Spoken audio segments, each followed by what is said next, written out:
രാജ്യത്ത് നിരന്തരം ആവർത്തിക്കുന്ന ആൾക്കൂട്ട ആക്രമണങ്ങളിൽ നിന്നും മുസ്ലിം സമുദായത്തെ ആര് രക്ഷിക്കും? ഇതിന് പരിഹാരമില്ലേ? വളരെ പ്രസക്തമായ ഒരു ചോദ്യമാണ്. നിലവിലുള്ള ഇന്ത്യൻ സാഹചര്യത്തിൽ ഒരു 2014 ശേഷം രാജ്യം കണ്ടുകൊണ്ടിരിക്കുന്ന ഒരു പ്രവണതയാണ് നിരന്തരമായ ആൾക്കൂട്ട ആക്രമണങ്ങൾ എന്നുള്ളത്. വളരെ കൃത്യമായിട്ട് ആസൂത്രിതമായിട്ടാണോ ഇത് നടപ്പിലാക്കിക്കൊണ്ടിരിക്കുന്നത് എന്ന് നിശ്ചയമായും സംശയിക്കേണ്ട ഒരു സാഹചര്യമാണ് രാജ്യത്ത് രൂപപ്പെട്ടുകൊണ്ടിരിക്കുന്നത്. പ്രത്യേകിച്ചും കഴിഞ്ഞ ഒരു 10 വർഷത്തിനിടയിൽ രാജ്യത്ത് ആൾക്കൂട്ട ആക്രമണങ്ങളിൽ വൻ വർധനവാണ് ഉണ്ടായിട്ടുള്ളത്. സുപ്രീം കോടതി അടക്കം സുപ്രധാനമായ നിരീക്ഷണങ്ങൾ ഈ കാര്യത്തിൽ നടത്തിയിട്ടുണ്ട് എന്നുള്ളതാണ്. ഈ അടുത്ത് തന്നെ കേന്ദ്രത്തിന്റെ ഭാഗത്തു നിന്ന് ഒരു നീക്കമുണ്ടായി. ആൾക്കൂട്ട ആക്രമണങ്ങൾക്ക് കടുത്ത ശിക്ഷ നടപ്പിലാക്കുന്ന, ശിക്ഷകൾ നൽകുന്ന വകുപ്പുകൾ അടക്കം കൊണ്ടുവന്നിട്ടുള്ള നിയമപ്രക്രിയയും ആരംഭിച്ചിട്ടുണ്ട്. പക്ഷേ ഇവിടെയുള്ള പ്രധാനപ്പെട്ട പ്രശ്നം എന്നുള്ളത് ഇത് അവസാനിക്കുന്നില്ല എന്നുള്ളതാണ്. കഴിഞ്ഞ ദിവസം തന്നെ റിപ്പോർട്ട് ചെയ്യപ്പെട്ട ഈ ഒരു റമദാനിന് ശേഷം രാജ്യത്ത് റിപ്പോർട്ട് ചെയ്യപ്പെട്ടിട്ടുള്ള ആൾക്കൂട്ട ആക്രമണങ്ങളുടെ വർധനവ് എന്നുള്ളത് അത് വളരെ കൂടുതലാണ്. കഴിഞ്ഞ ദിവസം ഹോളിയിൽ നിറം ചാർത്താത്തതിന്റെ പേരിൽ യുപിയിൽ ഒരു മുസ്ലിം യുവാവിനെ തല്ലിക്കൊല്ലുന്ന സാഹചര്യമുണ്ടായി. മറ്റൊരാളെ വെടിവെച്ചു കൊന്നു. അതല്ലാതെ തന്നെ ആൾക്കൂട്ട ആക്രമണങ്ങൾ കഴിഞ്ഞ ദിവസങ്ങളിൽ നിരന്തരമായിട്ട് റിപ്പോർട്ട് ചെയ്യപ്പെട്ടു. ഒരാൾക്ക് നേരെ വെടിയുതിർത്തതാണെങ്കിൽ മറ്റുള്ളവർക്ക് നേരെ ആൾക്കൂട്ട ആക്രമണമാണ് നടന്നിട്ടുള്ളത്. കൃത്യമായിട്ട് രാജ്യത്ത് ഒരു വംശഹത്യ നടക്കുന്നു എന്നുള്ളത് അന്താരാഷ്ട്ര ഈ ഒരു രീതിയിൽ പഠനം നടത്തുന്ന ജനസൈഡ് വാച്ച് അടക്കം ഇന്ത്യയിൽ കൃത്യമായിട്ട് വംശീയ അതിക്രമം അല്ലെങ്കിൽ വംശീയമായ കലാപങ്ങൾ, വംശീയ അതിക്രമം നടക്കാൻ സാധ്യതയുണ്ടെന്നും ഇന്ത്യ ഒരു വംശഹത്യയിലേക്ക്, അതായത് മുസ്ലിം വംശഹത്യയുടെ കാര്യങ്ങളിലേക്ക് ഇന്ത്യ കടക്കുന്നുണ്ടെന്നും ഇത് വളരെ വലിയ ഭീഷണിയാണെന്നുമാണ് ജനസൈഡ് വാച്ച്, വംശഹത്യയെക്കുറിച്ച് പഠനം നടത്തുന്ന ജനസൈഡ് വാച്ച് പറഞ്ഞിട്ടുള്ളത്. രാജ്യത്ത് കൃത്യമായിട്ട് അതിന് അവർ കുറെ സ്റ്റെപ്പുകൾ പറയുന്നുണ്ട്, ഓരോ ഘട്ടങ്ങളും. അങ്ങനെയുള്ള അതിന്റെ 9 ഘട്ടങ്ങളും കഴിഞ്ഞു എന്നാണ് അവരുടെ പഠനത്തിൽ പറയുന്നുള്ളത്. അങ്ങനെ നിർണായകമായ ഒരു സാഹചര്യമുണ്ട്. പക്ഷേ ഇവിടെ ഈ നടക്കുന്ന ആൾക്കൂട്ട ആക്രമണങ്ങളും ആൾക്കൂട്ട വിചാരണകളും പെട്ടെന്ന് ഒരു സംഘം ആളുകളുടെ രൂപം നോക്കി, അവരുടെ വസ്ത്രം നോക്കി, അവരുടെ മറ്റുള്ള കാര്യങ്ങൾ നോക്കി കൃത്യമായിട്ട് അവർ മുസ്ലിം ആണെന്ന് മനസ്സിലാക്കിയാൽ അവർക്കെതിരെ സംഘടിതമായ ആക്രമണം നടത്തുന്നു. ആ ആക്രമണത്തിലൂടെ ഈ ആളുകൾ കൊല്ലപ്പെടുന്നു. പശുവിന്റെ പേരിൽ ആളുകൾക്ക് നേരെ അക്രമം ഉണ്ടാകുന്നു. അങ്ങനെയുള്ള തല്ലിക്കൊലകൾ ഉണ്ടാകുന്നു. അതായത് ഒരാളെ അടിച്ചടിച്ച് തന്നെ കൊല്ലുകയാണ്. കൃത്യമായിട്ട് വളരെ വലിയ ക്രൂരമായ മർദ്ദനങ്ങൾക്ക് വിധേയമാക്കി കൊലപ്പെടുത്തുകയാണ്. ഇങ്ങനെയുള്ള ആൾക്കൂട്ട ആക്രമണങ്ങൾ വർദ്ധിച്ചു വരുന്നു എന്നുള്ളത് രാജ്യത്തെ സംബന്ധിച്ചിടത്തോളം വളരെ അപകടകരമായ കാര്യമാണ്. പക്ഷേ ഇതിൽ നടപടി സ്വീകരിക്കേണ്ടത് ബന്ധപ്പെട്ട ഭരണകൂടവും സർക്കാരുമാണ്. ഇത്തരം ആക്രമണങ്ങൾ നടത്തുന്നവർക്കെതിരെ കൃത്യമായിട്ടുള്ള കേസുകൾ എടുക്കാനും അത് കോടതിയിൽ തെളിയിക്കപ്പെട്ട് അവർക്ക് കൃത്യമായിട്ടുള്ള ശിക്ഷ നൽകി കൊടുക്കാനും ഇവിടുത്തെ ഭരണകൂടങ്ങൾക്ക് സാധിക്കുന്നില്ല എന്ന് മാത്രമല്ല, നിരന്തരമായ ആൾക്കൂട്ട ആക്രമണങ്ങൾ വീഡിയോഗ്രാഫി ചെയ്ത് അത് രാജ്യമെമ്പാടും ലോകമെമ്പാടും പ്രചരിപ്പിക്കുകയും ചെയ്യുന്ന പ്രവണത രാജ്യത്ത് കൂടിക്കൊണ്ടുവരുന്നുണ്ട്. ഇതിനെതിരെ നടപടിയെടുക്കേണ്ടത് കൃത്യമായിട്ട് ഇവിടുത്തെ ഭരണകൂടവും സർക്കാരുമാണ്. ഇവിടെ മനസ്സിലാക്കേണ്ട പ്രധാനപ്പെട്ട കാര്യം എന്നുള്ളത് ഈ ജനങ്ങൾക്കിടയിൽ ഉണ്ടായിട്ടുള്ള ഈ ഒരു വിഭാഗങ്ങൾക്കിടയിൽ വളരെയധികം ഇസ്ലാമോഫോബിക് ആയിട്ടുള്ള ഒരു ചിന്താഗതി വളർത്തിയെടുക്കാൻ ഇവർക്ക് സംഘപരിവാരത്തിനും സാധിച്ചിട്ടുണ്ട്.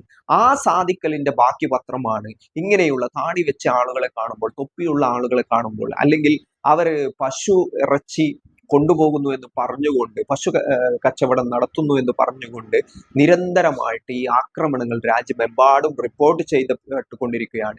കഴിഞ്ഞ ദിവസം മാത്രം യുപിയിലും അതുപോലെ തന്നെ മധ്യപ്രദേശിലും ഒക്കെ ഇത്തരം വാർത്തകൾ റിപ്പോർട്ട് ചെയ്യപ്പെട്ടിട്ടുണ്ട്. ഇങ്ങനെ ആൾക്കൂട്ട ആക്രമണങ്ങൾ നിരന്തരമായി സംഘടിപ്പിക്കുമ്പോഴും തങ്ങൾക്കെതിരെ നിയമപരമായിട്ട് ഒന്നും ചെയ്യാൻ കഴിയില്ല എന്നും ഇവരുടെ നിയമം നടത്തേണ്ട ആളുകളുടെ സംരക്ഷണം തങ്ങൾക്ക് കിട്ടുമെന്നുള്ള ഉറപ്പിന്മേലാണ് അവർ നിരന്തരമായിട്ട് ഈ അതിക്രമം തുടർന്നുകൊണ്ടേയിരിക്കുന്നത്. ഇവിടെ 2 കാര്യങ്ങൾ പ്രധാനമായിട്ട് മനസ്സിലാക്കേണ്ടതുണ്ട്. ഒന്ന്, നിരന്തരമായിട്ട് ഈ മുസ്ലിം സമുദായത്തിന് നേരെ പ്രത്യേകിച്ചിട്ടും ഈ ആൾക്കൂട്ട ആക്രമണങ്ങൾ ഉണ്ടാകുമ്പോൾ ഇവിടെ ഒരു പ്രതിപക്ഷമുണ്ട്, അല്ലെങ്കിൽ ഇവിടെ കൃത്യമായിട്ടുള്ള സംഘപരിവാരമല്ലാത്ത രാഷ്ട്രീയ കക്ഷികളുണ്ട്. പക്ഷേ അവരൊന്നും ഈ വിഷയത്തിൽ ഇടപെടുകയോ സംസാരിക്കുകയോ ചെയ്യുന്നില്ല എന്നുള്ള ഒരു യാഥാർത്ഥ്യം നിലനിൽക്കുന്നുണ്ട്. രാജ്യത്തെ സംബന്ധിച്ചിടത്തോളം ഈ ഒരു മുസ്ലിം പ്രശ്നത്തെ അഡ്രസ്സ് ചെയ്യാൻ മുഖ്യ പ്രതിപക്ഷ പാർട്ടികളും കോൺഗ്രസും അല്ലെങ്കിൽ മറ്റുള്ള പാർട്ടികളും തയ്യാറാവുന്നില്ല. പ്രത്യേകിച്ചും യു.പിയിൽ അടക്കം ഇത്തരം കാര്യങ്ങൾ റിപ്പോർട്ട് ചെയ്യപ്പെടുമ്പോൾ കഴിഞ്ഞ ദിവസം മാത്രം ഈ ആൾക്കൂട്ട ആക്രമണങ്ങളിലൂടെ, ആൾക്കൂട്ട വിചാരണകളിലൂടെ മുസ്ലിം യുവാക്കളെ കൊലപ്പെടുത്തുമ്പോൾ അവിടെ സന്ദർശിക്കാനോ അവർക്ക് നിയമപരമായ പിന്തുണ നൽകാനോ ഈ പ്രതിപക്ഷമായ കോൺഗ്രസോ അല്ലെങ്കിൽ SP അടക്കമുള്ള ഈ പ്രതിപക്ഷ മുഖ്യധാര പാർട്ടികളുടെ ആളുകൾ തയ്യാറാവുന്നില്ല. ഇത് ഉയർത്തിക്കൊണ്ടുവരുന്നില്ല. ഇതൊരു രാഷ്ട്രീയ പ്രശ്നമായിട്ട് ഉയർത്തിക്കൊണ്ടുവരുന്നില്ല. ഈ പ്രശ്നങ്ങൾ രാജ്യം അഭിമുഖീകരിക്കുന്ന പ്രശ്നമാണെന്ന് പറയുന്നില്ല. ഇതിനെതിരെ സമരങ്ങൾ നടത്തുന്നില്ല. ഇത് പാർലമെന്റിലോ അല്ലെങ്കിൽ ബന്ധപ്പെട്ട നിയമസഭയിലോ അത്തരം കേന്ദ്രങ്ങളിലോ ഇതിനെപ്പറ്റി സംസാരിക്കുന്നില്ല. ഇതിനെപ്പറ്റി ചർച്ചയുണ്ടാകുന്നില്ല. ഇങ്ങനെ ഒരു തരം നിസ്സംഗതാ സമീപനമാണ് ഇതിനെതിരെ ഈ പാർട്ടികൾ സ്വീകരിച്ചു കൊണ്ടിരിക്കുന്നത്. ഇത് വളരെ വലിയ പ്രശ്നമാണ്. കാരണം രാജ്യത്തെ ജനാധിപത്യത്തെ തന്നെ അപകടത്തിലാക്കുന്ന ഇത്തരം ആൾക്കൂട്ട വിചാരണയും ആൾക്കൂട്ട ആക്രമണങ്ങളും എന്നുള്ളത് വളരെ ദുർവ്യാപകമായ പ്രത്യാഘാതം ഉണ്ടാക്കുന്ന കാര്യമാണ് എന്നുള്ളതാണ് ഒരു യാഥാർത്ഥ്യം. സ്വാഭാവികമായിട്ടും തങ്ങൾക്ക് ഇഷ്ടമല്ലാത്ത, തങ്ങൾക്ക് എതിരഭിപ്രായമുള്ള അല്ലെങ്കിൽ തങ്ങൾക്ക് തെറ്റുകാരെന്ന് തോന്നുന്ന ആളുകളൊക്കെ ആൾക്കൂട്ടം ചേർന്ന് മർദ്ദിച്ച് കൊല്ലുന്ന ഒരു സാഹചര്യം രാജ്യത്ത് രൂപപ്പെട്ടിട്ടുണ്ട് എന്നുള്ളത് വളരെ വലിയ പ്രശ്നമാണ്. ഇന്ന് ഇത് മുസ്ലിങ്ങൾക്ക് നേരെയാണ് പ്രധാനമായിട്ടും ലക്ഷ്യം വെക്കുന്നതെങ്കിലും ഭാവിയിൽ ഇത് ആർക്ക് നേരെയും സംഭവിക്കാവുന്ന ഒരു സാഹചര്യമാണ്. അത്തരം ഒരു കാര്യമാണ് കഴിഞ്ഞ ദിവസം ബീഹാറിൽ നിന്നും റിപ്പോർട്ട് ചെയ്യപ്പെട്ടിട്ടുള്ളത്. ബീഹാറിൽ ഒരു ASI ആയ പോലീസ് ഉദ്യോഗസ്ഥനെയാണ് ആൾക്കൂട്ടം മർദ്ദിച്ച് കൊലപ്പെടുത്തിയത്. അത്തരത്തിലുള്ള റിപ്പോർട്ടുകൾ ഗുജറാത്തിൽ നിന്നും വന്നിട്ടുണ്ട്. അതായത് ഒരു സർക്കാരിലെ പോലീസ് ഉദ്യോഗസ്ഥനെ തന്നെ ആൾക്കൂട്ടം അവരുടെ ആൾക്കൂട്ട വിചാരണ നടത്തി കൊലപ്പെടുത്തുകയാണ്, തല്ലിക്കൊലപ്പെടുത്തുകയാണ്. ഇത് വളരെ വലിയ പ്രശ്നമാണ്. ഇതിന് അവർക്ക് കിട്ടിയ പ്രേരണ എന്നുള്ളത് ആദ്യം മുതൽക്ക് തന്നെ ഇത്തരം കാര്യങ്ങൾ ഉണ്ടാകുമ്പോൾ അഖലാഖിനെ ബീഫിന്റെ പേര് തല്ലി കൊന്നുകൊണ്ട് തുടങ്ങിയ ഈ പ്രശ്നം ഇപ്പോഴും രാജ്യത്ത് പ്രധാനപ്പെട്ട ഒരു പ്രശ്നമായിട്ട് നിലനിൽക്കുന്നുണ്ട്. അതിൽ തങ്ങൾക്ക് നിയമപരമായിട്ട് പ്രശ്നം ഉണ്ടാകില്ല എന്നും തങ്ങൾ ശിക്ഷിക്കപ്പെടില്ല എന്നും തങ്ങൾക്ക് ഈ ഭരണകൂടങ്ങളുടെ സംരക്ഷണം കിട്ടുമെന്നുള്ള ഉറച്ച ബോധ്യങ്ങൾ കൊണ്ടാണ് ഇവർ ഈ അതിക്രമം തുടർന്നുകൊണ്ടേയിരിക്കുന്നത്. അതുകൂടാതെ തന്നെ ഇത് കൃത്യമായിട്ട് ഇവരുടെ മനസ്സിലുള്ള ഇസ്ലാമഫോബിക് ആയിട്ടുള്ള മുസ്ലിം വിരുദ്ധത ഏത് സമയത്തും പ്രകടിപ്പിക്കാനും അവരുടെ ആളുകൾക്ക് നേരെയും അവരുടെ സ്ഥാപനങ്ങൾക്ക് നേരെയും ആക്രമണം നടത്താനും ഇവർക്ക് സ്വൈരവിഹാരം നടത്താനുള്ള സൗകര്യങ്ങൾ ഇവരെ പിന്തുണക്കുന്ന ഭരണകൂടങ്ങൾ ചെയ്യുമെന്ന് ഇവർ വിശ്വസിക്കുന്നു. അതിന്റെ ഭാഗമായിട്ട് കൂടിയാണ് ഇത്തരം കാര്യങ്ങൾ സംഭവിക്കുന്നത്. പ്രത്യേകിച്ചും ഈ ഒരു വിഷയം ഉണ്ടാകുമ്പോൾ മറ്റൊരു പ്രധാനപ്പെട്ട കാര്യം എന്നുള്ളത് ഇതിനെതിരെ ജനകീയ പ്രതിഷേധങ്ങൾ ഉയർന്നു വരുന്നില്ല എന്നുള്ളതാണ്. ഇത്തരം ആൾക്കൂട്ട ആക്രമണങ്ങൾ ഉണ്ടാകുന്ന സ്ഥലങ്ങളിൽ ജനകീയമായ പ്രതിഷേധങ്ങളോ ഇതിനെതിരെയുള്ള ഭരണകൂടത്തെ കണ്ണു തുറപ്പിക്കുന്ന കാര്യങ്ങളോ ഉണ്ടാകുന്നില്ല എന്നാണ്. എന്നാൽ ഇതിൽ ചിന്തിക്കേണ്ട മറ്റൊരു പ്രധാനപ്പെട്ട കാര്യം, കഴിഞ്ഞ ദിവസം സമ്പലിലെ ഈ ഒരു വിഷയത്തിൽ ഹോളിയുമായി ബന്ധപ്പെട്ട വളരെ അധികം നിയന്ത്രണങ്ങൾ ഉണ്ടായിരുന്നു. ആ നിയന്ത്രണങ്ങളോട് അവിടത്തെയുള്ള മുസ്ലിങ്ങൾ സ്വാഭാവികമായിട്ടും സഹകരിച്ചിട്ടുണ്ട്. പക്ഷെ എങ്കിൽ പോലും ഈ കഴിഞ്ഞ ദിവസം ഹോളിയുമായി ബന്ധപ്പെട്ട കാര്യങ്ങളിൽ ഉണ്ടായ പ്രധാനപ്പെട്ട സംഭവവികാസം അത് സമ്പലിലാണ്. സമ്പലിൽ ആക്രമണങ്ങളൊന്നും റിപ്പോർട്ട് ചെയ്യപ്പെട്ടിട്ടില്ല എന്നുള്ളത് ഒരു യാഥാർത്ഥ്യമാണ്. കഴിഞ്ഞ സമ്പൽ ഷാഹി മസ്ജിദുമായി ബന്ധപ്പെട്ട വിഷയങ്ങളിൽ വളരെയധികം പ്രശ്നങ്ങളുണ്ടായ സ്ഥലം, പോലീസ് വെടിവെപ്പും അതിനെ തുടർന്ന് 6 മുസ്ലിം യുവാക്കളും ഒക്കെ കൊല്ലപ്പെട്ട സ്ഥലമാണ് സമ്പൽ ഷാഹി മസ്ജിദിന്റെയോ അതുമായി ബന്ധപ്പെട്ട സ്ഥലങ്ങളും എന്നുള്ളത്. പക്ഷേ ഇപ്രാവശ്യം ഈ ഒരു ആക്രമകാരികൾ, ഇത്തരം ആക്രമണം നടത്തുന്ന ആളുകൾ, അത്തരം ആക്രമണ ത്വരതയോടുകൂടി അവിടങ്ങളിൽ പ്രശ്നങ്ങൾ ഉണ്ടാക്കുന്ന ആളുകൾ അവിടെ പ്രശ്നങ്ങളൊന്നും ഉണ്ടാക്കിയിട്ടില്ല എന്നുള്ളത് ഒരു യാഥാർത്ഥ്യമാണ്. കാരണം കഴിഞ്ഞ തവണ വലിയ പ്രശ്നങ്ങൾ ഉണ്ടായ സ്ഥിതിക്ക് പോലീസ് ജാഗരൂകരായി അവിടെ നിന്നുവെന്നും ഇത്തരം ആക്രമണങ്ങൾ ഉണ്ടായാൽ അവിടെയുള്ള ഇത്തരം ചെറുത്തുനിൽപ്പുകൾ അല്ലെങ്കിൽ ജനകീയമായ പ്രതിഷേധങ്ങൾ ഉണ്ടാകുമെന്ന് ഈ ഭരണകൂടവും പോലീസും മനസ്സിലാക്കുകയും അതിനനുസരിച്ച് അവർ കാര്യങ്ങൾ പ്രിപ്പയർ ചെയ്ത് പ്രശ്നങ്ങളില്ലാത്ത രീതിയിൽ അത് അവസാനിപ്പിക്കാനുള്ള കാര്യങ്ങൾ ചെയ്തുവെന്നുമാണ് മനസ്സിലാക്കാൻ കഴിയുന്നത്. പക്ഷേ മറ്റു ചിലയിടങ്ങളിൽ ഈ വിഷയത്തിൽ പ്രശ്നങ്ങൾ ഉണ്ടായി എന്നുള്ളതാണ്. അങ്ങനെ നടപടികൾ ഉണ്ടായാലും കൃത്യമായിട്ടുള്ള കാര്യങ്ങൾ ചെയ്താൽ ഇത്തരം ആക്രമണങ്ങളും അതിക്രമങ്ങളും ഒഴിവാക്കാൻ കഴിയുമെന്ന് തന്നെയാണ് ഇത് കൃത്യമായിട്ട് മനസ്സിലാക്കി തരുന്നത്.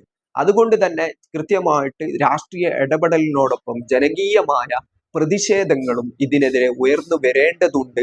എങ്കിൽ മാത്രമേ ഈ കൃത്യമായിട്ടുള്ള നിയമ നടപടികൾ കൊണ്ടും കൃത്യമായിട്ടുള്ള ജനകീയ പ്രതിഷേധങ്ങൾ കൊണ്ട് രാഷ്ട്രീയമായ പ്രതിരോധങ്ങൾ കൊണ്ടും മാത്രമേ ഇത്തരം ദുരവ്യാപകം ഉണ്ടാക്കുന്ന ഈ വയലൻസിനെ നിലക്ക് നിർത്താൻ കഴിയുകയുള്ളൂ എന്നുള്ളതുമാണ്. അതുകൂടാതെ തന്നെ ഭരണഘടനാ സ്ഥാപനങ്ങളായ കോടതികളടക്കം ഇക്കാര്യത്തിൽ ശ്രദ്ധ പുലർത്തേണ്ടതും ഭരണഘടനാ സ്ഥാപനങ്ങൾ കൃത്യമായിട്ട് നീതി നിർവഹണത്തിൽ പ്രക്രിയയിൽ കൃത്യമായിട്ട് പങ്കാളിത്തം വഹിക്കേണ്ടതും ഇത്തരം പ്രശ്നങ്ങൾ ഇല്ലാതാക്കാൻ അനിവാര്യമാണ് എന്ന് തന്നെയാണ് നാം മനസ്സിലാക്കേണ്ടത്. അതുകൊണ്ട് തന്നെ ഇങ്ങനെ ബഹുമുഖങ്ങളായ കാരണങ്ങൾ കൊണ്ട്, ബഹുമുഖങ്ങളായ പ്രതിരോധങ്ങൾ കൊണ്ട് മാത്രമേ ഈ ആൾക്കൂട്ട ആക്രമണങ്ങളെയും ഈ തല്ലിക്കൊലകളെയും ഇല്ലാതാക്കാൻ കഴിയൂ എന്ന് തന്നെയാണ് മനസ്സിലാക്കേണ്ടത്. അല്ലാത്ത പക്ഷം ഇത് കൃത്യമായിട്ട് ആവർത്തിക്കുക തന്നെ ചെയ്യും. ഭരണകൂട പിന്തുണ ഇതിന് ലഭിച്ചാൽ, ഭരിക്കുന്ന സർക്കാരുകളുടെ പിന്തുണ ഇത്തരം ആക്രമണങ്ങൾക്ക് മൗനസമ്മതം ലഭ്യമായാൽ ഇത് തുടർന്നു പോകാൻ തന്നെയാണ് സാധ്യതയുള്ളത്.